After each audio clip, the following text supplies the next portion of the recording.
Hello and welcome to the Election Chaser, coming to you live from the National Tally Room in Canberra. I'm Craig Rucastle and I'm joined once again by the ABC's chief political commentator, Chris Taylor. Thanks, Craig. Good evening. And the ABC's election analyst, Julian Morrow. Well, with just 2 weeks to go now until the... Sorry, I should have done that earlier. Just 2 weeks to go until the close of polls. Let's recap on the current state of the board, Julian. OK, well, only one seat decided at this stage after Chris called Dobell for the Liberals. So this is how the chamber's looking currently. Oh, gee, the House hasn't looked that empty since Warren Truss gave his maiden speech. However, we should also note that Labor hasn't formally conceded Dobell yet. And for the sake of argument, let's put that back into play. OK, well, if we go back to the chamber, I'll just take Dobell out of play, and you see that's one down for the Liberals. Still a lot of undecided seats there, so if we go to the overall board, yeah, look, on that, I'd say this election's still too close to call. You heard it here first on the Election Chaser. Election 2001, still too close to call. So, Chris, what do you think are the big issues that could swing this election? Well, I think the war continues to dominate, obviously. I mean, John Howard's campaign remains focused on his image as an international statesman. And I think his role in Afghanistan is now finally getting the international respect it deserves. I think the American is superpower. American is enough for Afghanistan. No need for Australia to join the Well, Labor's got its own problems, though, particularly with Shadow Treasurer Simon Crean, who proved once again this week just how out of touch with public opinion he really is. The people that I knock around with, the people that I get out to see, the people that I engage with, I think in the main they do like me. I mean, I'm a likeable sort of guy, Heather. Living in dreamland. I really hope they're not going to run strongly on that one. Yeah, look, I think overall I'd probably give the week to the coalition on balance. I mean, I thought Howard really shone at APEC. It was his chance to have his first really intimate meeting with President Megawati. And you can see here just how close they've become. Yeah, well, obviously it was a very fruitful meeting, but Australians remain unconvinced. So I offered the Prime Minister another chance to prove the sceptics wrong. Just wondering, here's your opportunity. Here's your opportunity to get a photo with Megawati. Look at this. Look how close you can get. Look how close. No. Come on, how's the time sort out? No gimmicks. She won't answer the phone calls, but she's here now. Here now to talk to you, hey? I'm giving up this opportunity. Oh, come on. No? Megawati? George, what do you reckon? Just a quick photo with him. Look, I reckon I'm getting a good poll response now. Yes, you're getting very good. Welcome back to the National Tally Room. And Chris, an improvement for Labor in the polls this week. Yeah, some encouraging news for Kim Beazley in the latest Morgan poll, although he does still trail Howard in the Nielsen's preferred Prime Minister poll. News poll also has Howard ahead. Now, notice the Ralph poll has the preferred leader as Anna Kournikova. Look, Chris, I don't know why you're getting so hung up on those poll results. I've been saying for years that polls like that are just shams. They're unscientific, and quite frankly, it is a mystery to me why anyone gives those other clowns the time of day when I've got a more sophisticated system, which is much more reliable. One of the problems with traditional polls like the news poll is you often can't tell exactly what people actually think. That's why we've come up with the abuse poll, where people don't tell us what they think, they show us. Don't tell us, because that creates all sorts of errors, but if you could just show us exactly what you think.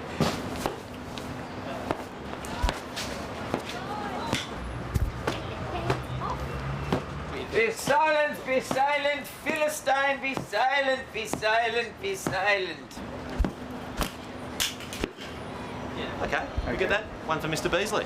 This is more strange one. Well, it's a scientific poll. We need to conduct it in the tent because it's a controlled environment. So here's your chance to show your national leaders what you think of them. Which one felt better? If perhaps you can show us your preference in a very physical way. I'm going to smash this bloke. OK. Strongly anti-Labor at this stage. Definitely. OK. Oh, I love you, Mr. Beazley. Have another debate, you coward! Another debate! It was the best television I've ever watched! Good work, Kim.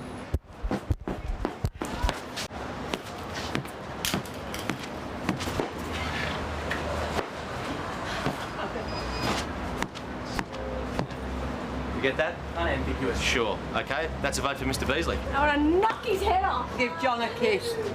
They only care about getting back into power. I'd really like them to concentrate on issues that really help us in the future. Sure. One of the problems that we're having is that we actually need a physical register on our scientific experiment. So perhaps you can show us exactly what you think.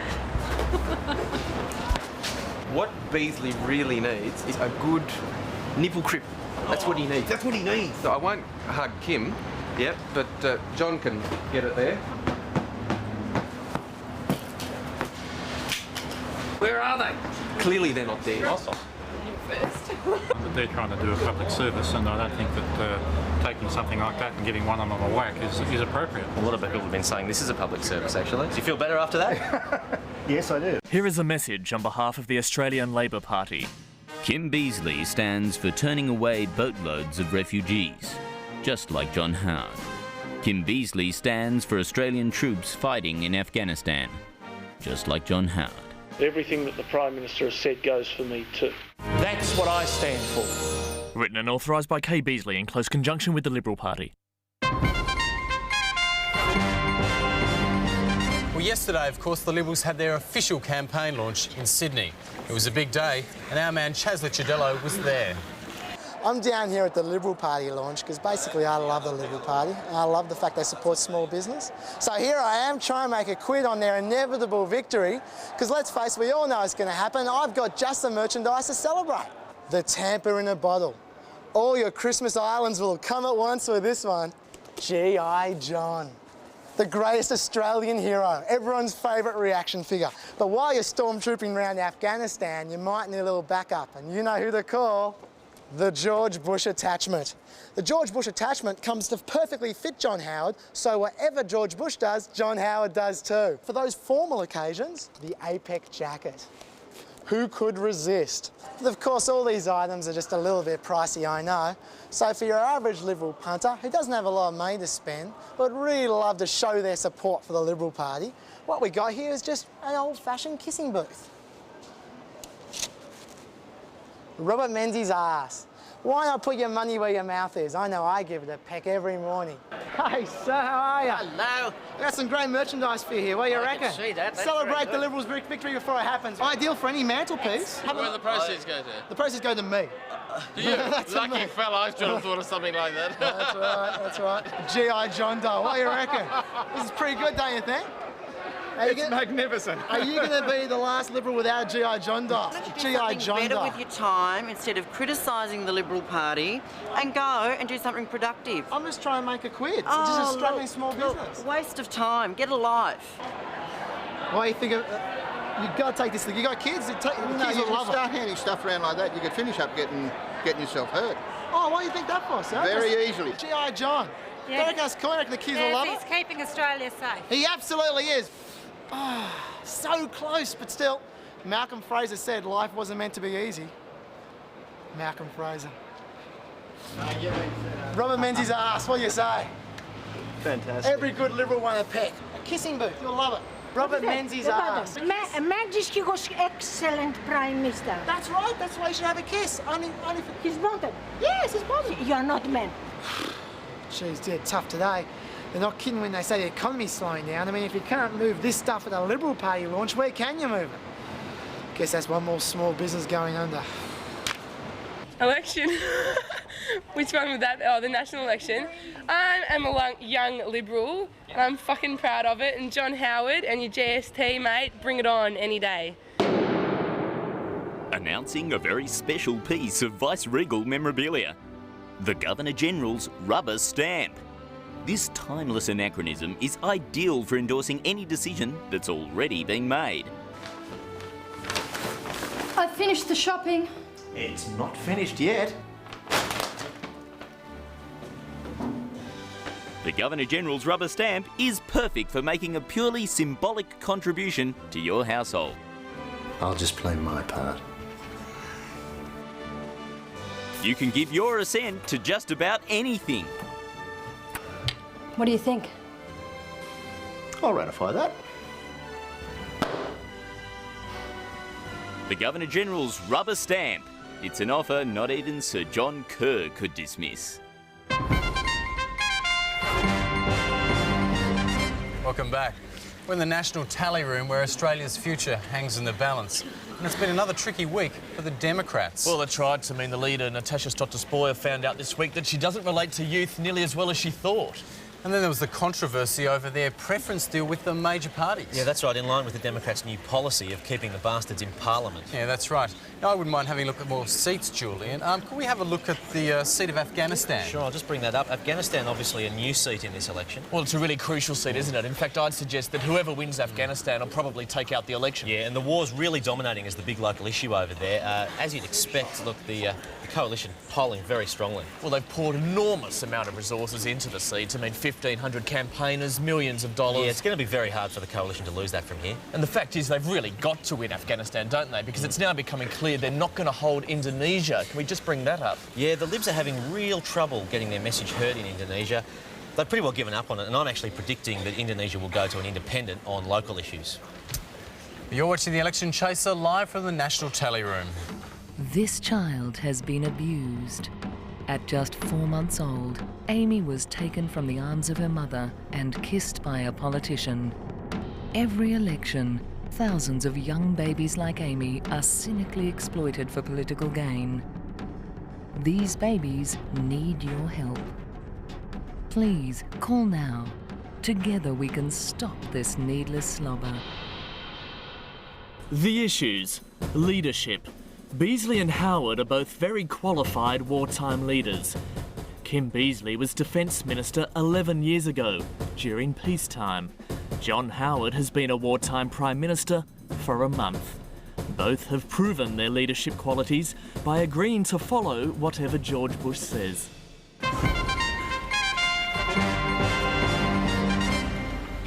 Welcome back to the National Tally Room and the only count that counts. In a week where Kim Beazley released more detail on education spending. Including, I noticed, a $20 million pledge of funds for the Johnny Young Talent School. Now, can I just say, I noticed the advertising campaign turned a little bit nasty this week. The Libs put out a very personal attack on Cheryl Kerner. Everyone knows Mr Beazley needs to act on Cheryl Kerner. The question is, why won't he? Authorised by Old Crosby for the Liberal Party, Canberra. It's ugly stuff, and this kind of animosity is now even spilled out onto the street. Have a look at this campaign poster of John Howard in his local electorate of Bennelong, and right across the road is Labor's response. Oh, ouch. Speaking of the Prime Minister, he certainly got some positive publicity this week from Australian Story. Yes, and that profile won't hurt him at all. We got some new insights into life at Kirribilli. Let's go inside the household now and have a look at their hat stand there, just on left of frame. Count them, 4 akubras. And actually, when he's really trying to win the bush vote, I've actually seen him wear all 4 of those akubras at once. And you'll see he's also got a baggy green there, which I believe he stole during his final visit to Don Bradman. Yeah, well, certainly I think the relationship between John and Jeanette came through very strongly in the show. It's very, very touching, isn't it? We've got some footage here of them on the dance floor, and they're just a great team. She just loves spending time with him. Hang on, did she just have a look at her watch? Can we have another look at that? One of the great love stories. Yeah. One of the things that really stood out for me in the show was that John Howard's got a member of staff whose job is to actually hand him a cup of coffee when he gets out of a car. Oh, I didn't really find that too unusual. I mean, I always get that whenever I arrive at the ABC.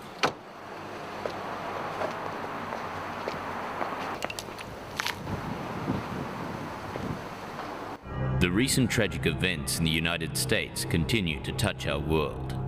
The global community has been pushed close to recession. And unfortunately, Australia isn't exempt. Who will you trust to make the tough decisions? Who will you trust to keep us on a firm footing?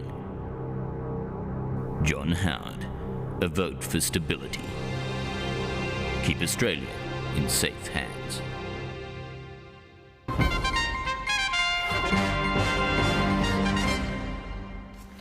Welcome back to the National Tally Room, where tonight dreams have been realised and hopes dashed. And we're now joined by Chas Licciardello, who's been out on the campaign trail. Thanks, Craig. I've been out and about meeting a lot of politicians, and I've got to say, I never realised just how much protocol there is when shaking hands with a poly. So I've compiled this list of do's and don'ts for when you bump into your favourite candidate. Hey, that was well done. See, a handshake is entirely appropriate. I've been supporting you for a real long time. But at the 40-second mark, this is probably becoming a little inappropriate. And after a minute, you should definitely let go before security restrains you. See, that's my mistake right there. So let go before you get arrested? In most cases, yes, but it gets a lot more complicated than that, Craig. For example, now that's fine. But this is probably a little over the line. So, no detachable body parts? The pollies tend to frown upon them, yeah, especially when they're bloody. But Chaz, there's much more to greeting politicians than just handshakes. Oh, absolutely, Craig. Take this scenario. Hi, mate, Chaz. I'm so Once again, a handshake's fine, but a kiss is highly questionable. Unless, of course, they're well-versed in ethnic affairs. But watch out, because one thing can lead to another. Inappropriate? Precisely. Well, in summary, Chaz. OK. That's inappropriate. So's that. Now, that's certainly a no-no. And this one, well, I don't know about this.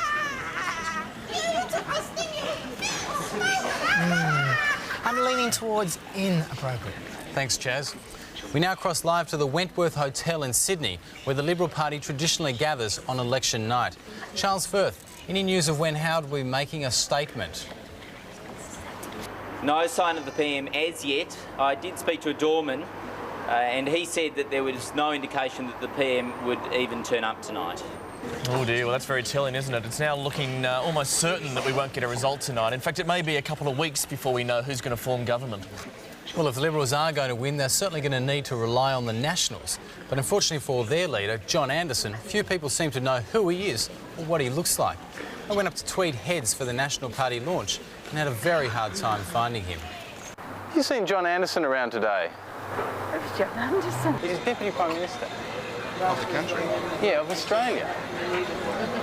You don't know what he looks like? No idea, mate. No idea at all. What does he look like? He's tall? Wears a suit.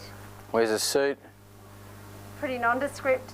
Nondescript, all right. Yeah, I was just wondering if you could put out a call for John Anderson. John Anderson in the store? It's fairly ugly. He's fairly ugly? Yeah. He's bald with fucking glasses. Bald with glasses? Bald with glasses, mate. Tall, thin, grey, tall, confused. Thin. Mr Anderson. I'm Craig Rucastle from the Election Shows. How are you going, Mr Anderson? You're the Deputy Prime Minister, right? Yeah. What's it like being Deputy Prime Minister of this country? Oh, I love it. You love it, yeah? You think you'll win this election? Oh, definitely, mate. Take it away? Oh, yeah. You know, all our policies are just right on line. No one else even comes near them, you know? Who is he again? John Anderson. No. John Anderson!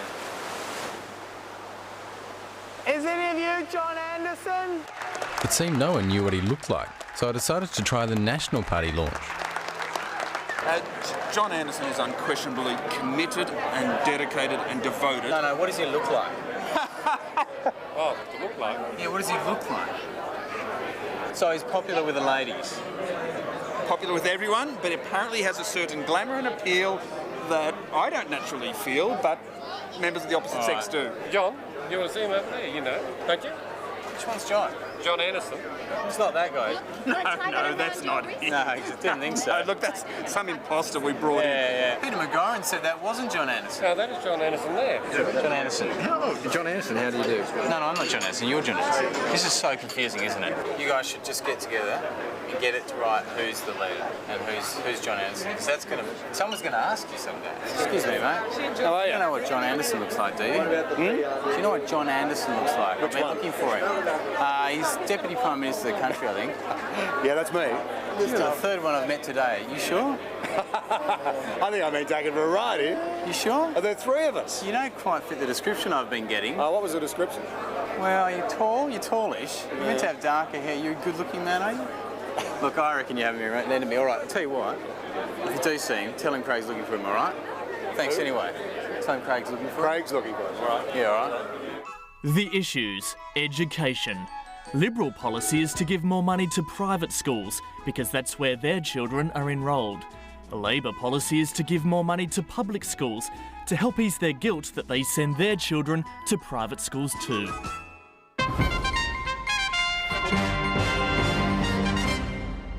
We're now joined by Charles Firth, who's here to talk about another pressing issue. Thanks, Craig. I think it's fair to say that nowadays in most professions women are equally represented. Yeah, I'd go along with that. But in politics there's still a shameful imbalance. Women are outnumbered 3 to 1 in Parliament, and they have a lot to say about that. So I've compiled this special, in-depth report.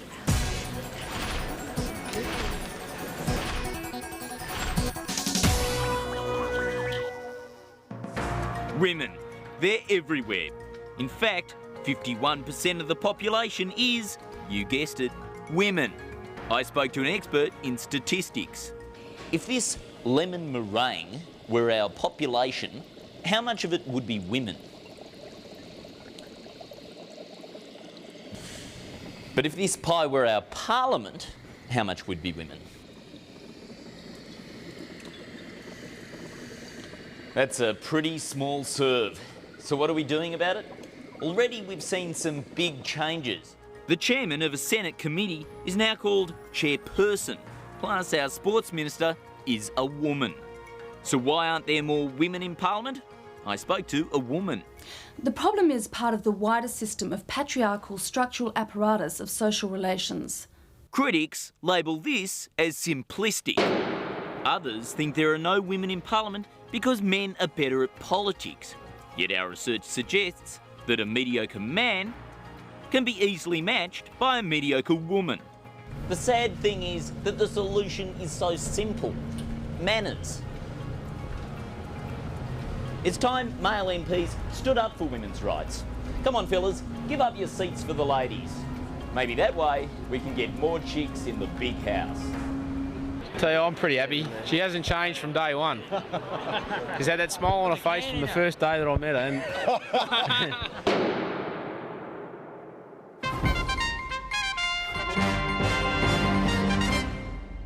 Welcome back to Democracy's Big Night Out. It's time now to announce our second Mal Award for the campaign. Yes, now the Mal, of course, is named after rugby league player turned momentary politician Mal Meninga, and each week we award it to a Polly who stuffs up on the campaign trail. And this week's winner is the Minister for Sport and Tourism, Jackie Kelly, who ran an advertisement about her commitment to local issues. Yes, there's more to be done, and given your support, John Howard's Liberal team of Jackie Kelly, Pat Farmer and Kerry Bartlett will continue to put our local interests first. Yes, as you can see, she's out there discussing the issues with someone who looks like a local farmer.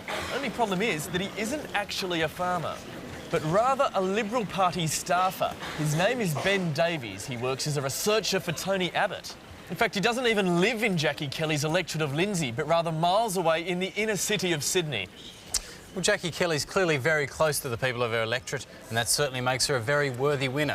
So I went out to give the Minister her Mal.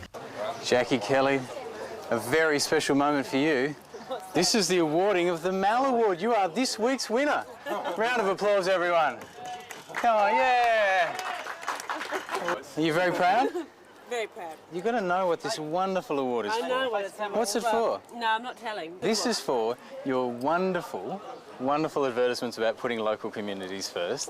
Oh, really? Yes, it is. Come on, no Particularly given that you're obviously so close to the local community that the only farmer you could find is a staffer for Tony Abbott. But congratulations. Pleasure. Thank you well very done. much. Well done to all of you. This is really your award too. Well, this is the local farmer. Good. How's the farm going? The farm's good. The farm's going well. Yeah. It is a reflection of how bad farmers are doing nowadays. I've got to work part-time in Tony Abbott's job just to get through. Keep up all your hard work with the crops. You too, Tiger. Media stars. Congratulations there to Jackie Kelly for taking out our second Mal. It really is more prestigious than winning office, isn't it? And if you have any nominations for next week's Mal, please send them to us here at election.chaser@abc.net.au. And the best suggestion could win this fabulous prize. You'll never leave home now that you've got the complete Hansard. Hours of fascinating reading right at your own fingertips. It's hard to pick up, but even harder to put down. So bring the house to your home. That's Hansard. I was going back through 1932 just last night, and gee, I tell you what, some of those Joseph Lyons speeches really bear rereading. Well, that's just about all we have time for here in the National Tally Room. But before we do go, ABC guidelines, of course, require that our show be politically balanced. So, Julian, who have we been biased to tonight? Yeah, we've given 17 more seconds to the Liberals. Oh, well, there's a first for everything at the ABC, so we will just have to correct that, I'm afraid. So we got, Labor. Hallelujah, vote for Labour. Hallelujah, vote for Labour. Hallelujah, vote for Labour. Hallelujah, vote for Labour. Hallelujah, vote for King. Hallelujah, vote for Labour. Hallelujah, vote for Labour. Hallelujah, vote for Labour. Hallelujah, vote for Labour. Hallelujah, vote for